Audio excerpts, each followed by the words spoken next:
વલસાડના ગુંદલાવ ઓવરબ્રિજ નજીક નંદાવલા national highway number 48 ઉપર કારને નડ્યો ગંભીર અકસ્માત। કારમાં સવાર 6 મહિનાના બાળક સહિત પરિવારનો ચમત્કારી બચાવ।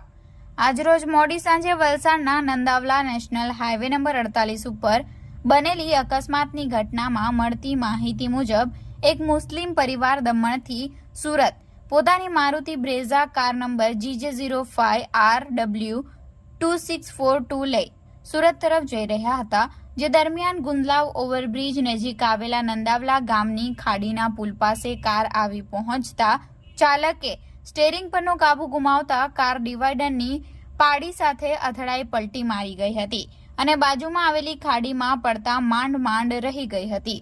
બનાવ બનતાની સાથે જ રાહદારીઓ અને સ્થાનિકો ઘટના સ્થળે દોડી આવ્યા હતા અને કારમાંથી 6 મહિનાના બાળક ચાલક સહિત પરિવારને બહાર કાઢ્યો હતો અને ત્યારબાદ ઘટનાની જાણ વલસાડ 108 એમ્બ્યુલન્સની ટીમને કરાઈ હતી।